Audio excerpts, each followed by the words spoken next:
কিয়ামতের ময়দানে সব মানুষ যখন উঠে যাবে,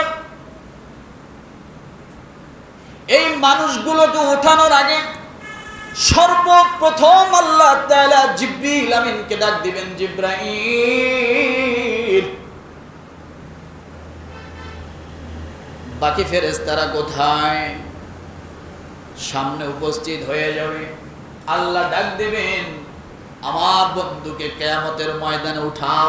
আমার বন্ধু দ্বারা আমি আল্লাহ কিয়ামতের ময়দানে ফিতা কাটবো। আগামীকাল বলেন কিয়ামতের ময়দানে ফিতা কে কাটবে? নবী সাল্লাল্লাহু আলাইহি ওয়াসাল্লাম।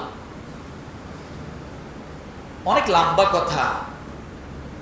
ওনাকে যখন কবরে রওজা মুবারকের কাছে যাওয়া হবে, যে বলবেন নবী আপনি ওঠেন, উঠবেন না। আবার জিবরাইল মিকাইলকে বলবে আপনি ডাক দেন, বলবেন নবী আপনি ওঠেন, উঠবেন না। আবার আজরাইলকে দিয়ে বলবেন, তারা কেউ ডাকতে চাবে না, তারপরও ডাকতে বাধ্য, নবী আপনি ওঠেন, ওঠে না। জিবরাইল, মিকাইল, ইসরাফিল, আজরাইল সবাই ডাকার পরে যখন রাসূল ওঠেন না, এরপরে জিবরাইল আমিনের তো জানা আছে কি বললে কি হয়। সুবহানাল্লাহ। কার জানা আছে?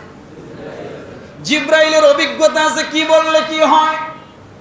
ওই হীরা গুহায় যখন বলেছিলেন পরনে করো, রাসূল পড়েন না, আবার বলো বকরা, রাসূল পড়েন না, আবার বলো রাসূল পরনে করো, রাসূল পড়েন না।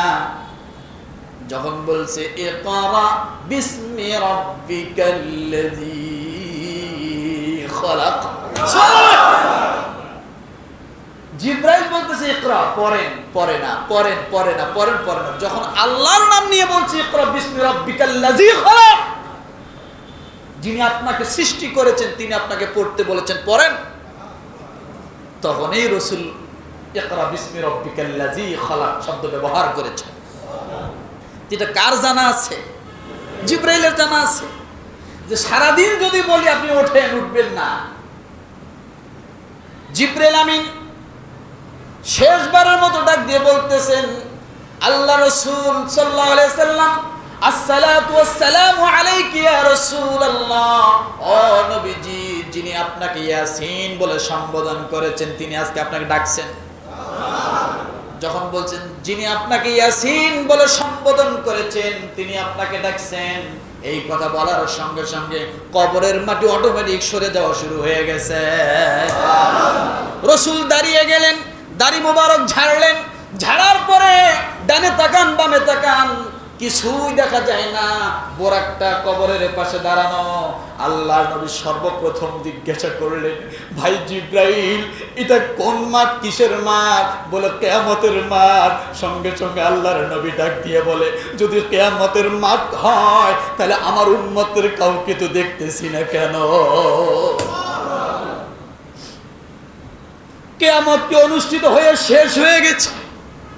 বিচার কি শেষ হয়ে গেছে? আমার উম্মতদের কি জাহান্নামে দিয়ে দিছে? আজকে কাউকেই দেখি না কেন, মানুষ দেখি না কেন কিয়ামতের মাঠে? জিবরিল আমিন ডাক দিয়ে বলে, ইয়া রাসূলুল্লাহ, এই কিয়ামতের ময়দানে সর্বপ্রথম আল্লাহ আপনাকে উদিত করলেন, আপনার মাধ্যমে ফিতা কাটবেন, আপনার মাধ্যমে কিয়ামতের ময়দানটা অনুষ্ঠিত হবে, আপনি উঠবেন, তারপরে আপনার উম্মত কিয়ামতের ময়দানে উঠবে।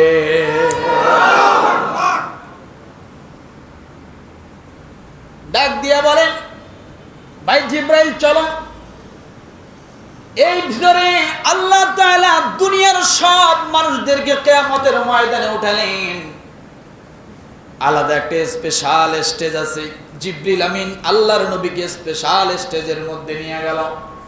যাওয়ানোর সঙ্গে সঙ্গে আল্লাহর নবী যখন স্টেজের ময়দানে চলে গেছেন, স্টেজের মধ্যে যাইয়া রাসূল দাঁড়িয়ে ছিলেন না, সঙ্গে সঙ্গে রাসূল কপালটা জমিনের মধ্যে ঠেকায় দিয়া ডাক দিয়ে বলে, আল্লাহ আপনি কাছে আসেন, আপনার সঙ্গে বুঝ পরামর্শ হবে, তারপরে আপনি কিয়ামতের ময়দানে বিচার করবেন। এই জন্য রব্বুল আলামিন ডাক দিয়ে বলেন, হারিসুন আলাইকুম বিল মুমিনিনা রাউফুর রহিম।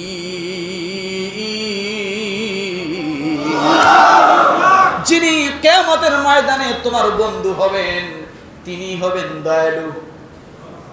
যিনি সেজদায় করে তোমার নাজাতের জন্য কাঁদবেন, তিনি হলো দয়ালু। যিনি একজন মানুষও জাহান্নামে থাকার মুমিন, জাহান্নামে যে ব্যক্তি একবার কালেমা পড়েছে, এমন একজন মানুষ যতক্ষণ জাহান্নামে থাকবে ততক্ষণ পর্যন্ত আমার রাসূল জান্নাতের গেটের ভিতরে ঢুকবে না। আল্লাহকে ডাক দিবে, আল্লাহ যতক্ষণ পর্যন্ত আমার একজন উম্মত কালেমা পড়নেওয়ালা ভুল করেছে, অন্যায় করেছে, জাহান্নামে থাকবে, আমি রাসূল জান্নাতের গেটের বাইরে থাকব। যতক্ষণ পর্যন্ত সব কালেমাওয়ালা জান্নাতের মধ্যে ঢুকবে, সব শেষে আমি নবী জান্নাতের ভিতরে ঢুকে যাব। তিনি হলেন আপনার নবী। সুবহানাল্লাহ বলে। এই জন্য আল্লাহ ব্যবহার করেছেন রউফুর রহিম। কিয়ামতের ময়দানে তোমাদের জন্য হবে কি? দয়ালু। প্রতিক্ষণ মুহূর্তে তিনি তোমাদের জন্য সুপারিশকারী হয়ে যাবেন এবং তিনি যা চাবেন আল্লাহ দিবেন। এটা আল্লাহর ওয়াদা। কার ওয়াদা? ওয়ালা সাউফা ইউতিকা রাব্বুকা ফাতারদা আলাম ইয়াজিদকা ইয়াতীমান ফাআওয়া ওয়া ওয়াজাদাকা দাল্লান ফাহাদা ওয়া ওয়াজাদাকা আইলান فأغنى فأما اليتيم فلا تقهر وأما السائل فلا تنهر وأما بنعمة ربك فحدث। কয়টা বলি খালি মাথায় আসতে আছে, আলোচনা তো যাই নাই শেষ সময়।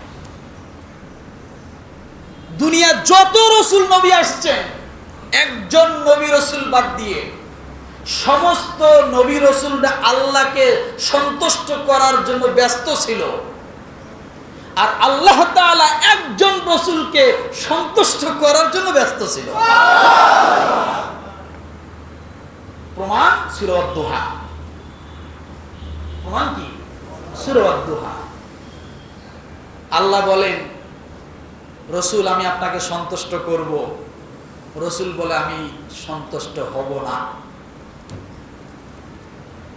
কি বলছে? আল্লাহ কি বলছে?